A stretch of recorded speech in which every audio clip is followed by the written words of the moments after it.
2019 সালে ক্যাম্পাসে আসছি, ভর্তি হয়েছি, 2020 সাল থেকে ক্লাস করতেছি। প্রত্যেকটা দিন আমাকে আতঙ্কে কাটাইতে হয়েছে, কারণ স্যার ক্লাসে এসে কি না কি বলবে, কি না কি বলে আমাকে অপমান করবে।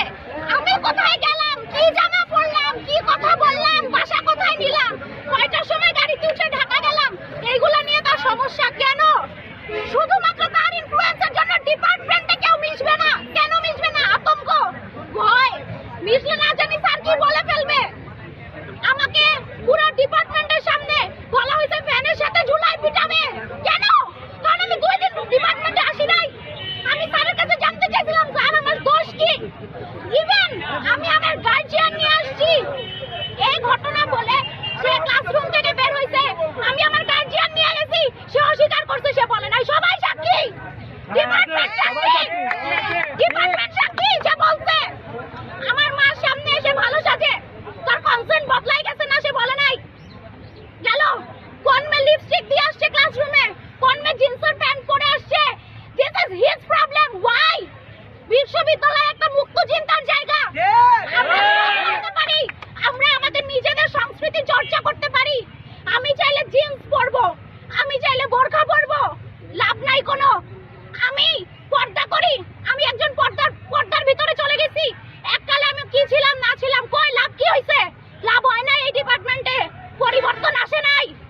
অন্যজন যে স্যারের সাথে 24 ঘন্টা থাকবে, স্যারের গুণগান গাবে, সে ইন্টারনালে পাবে 27, আমি পাবো 17। কেন? আমার ক্যারিয়ার ধ্বংস করার অধিকার কারণ নাই, কারণ নাই। আমার ড্রিম ধ্বংস করার অধিকার কারণ নাই। আমার বাসা ঢাকা, গাড়ি থাকে 11:45। আপনারা জানেন এসবির গাড়ি 11:45। কেন আমাকে 11:45 কাউন্টারে দেখা যাবে? এই ব্যাখ্যা আমার তাকে দিতে হবে। ডিপার্টমেন্টের সামনে আমাকে অপমান করতে করে নাই। তারপরে বৃষ্টিতে আমি আমার বান্ধবীর সাথে মেম্বার মামার দোকানে চা খাচ্ছি, এইটা নিয়ে কথা হয়েছে আমি নাকি অশ্লীল অঙ্গভঙ্গ করতেছি। এটা কোনো কথা? আমি বৃষ্টিতে ভিজতে পারবো না? আমি আমার বান্ধবীর সাথে চা খাইতে পারবো না? পিটিআই মনে বাসা নিছি, কোন বাসা নিছি, কোন জুনিয়র যায় আমার খাট তুইলে দিয়ে আসছে, এটাও এর প্রবলেম। কেন? আমার জুনিয়র আমার হেল্প করবে না? টিনস অ্যাওয়ার্ড প্রোগ্রাম আমাকে ডেকে নিয়ে যাওয়া হয়েছে উপস্থাপনা করার জন্য। সবাই জানে আমি কম বেশি উপস্থাপনা করি। নিয়ে যাওয়া হয়েছে, সে আমার এগেইনস্টে ডিপার্টমেন্ট নিয়ে গেল। সেদিন সে প্রেজেন্টেশন দিল, বিশাল কাহিনী করে ফেললো। ভাই, আমি রাজশাহী থেকে দৌড়াইতে দৌড়াইতে আসলাম। কেন আমাকে ওপেন থ্রেট দেওয়া হলো? যদি আমার জন্য ডিপার্টমেন্টে প্রেজেন্টেশন পিছায়, তাহলে পুরো ডিপার্টমেন্ট নাকি আমার এগেইনস্টে যাবে। কেন? এবং এই মেসেজ আমারই বন্ধুকে দিয়ে দেওয়ানো হয়েছে, তার সাথে আমার ক্লাস বাঁধানোর জন্য। আমার ডিপার্টমেন্টে বন্ধু হয় নাই, আমি কারো কাছে সাপোর্ট পাই নাই, শুধুমাত্র এই মানুষটার জন্য।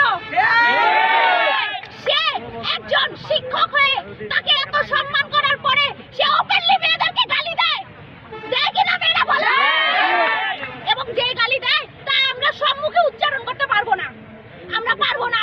আরে বলে দে। সে সবাইকে মাগি বলে ডাকে। মেয়েরা বলো ডাকে।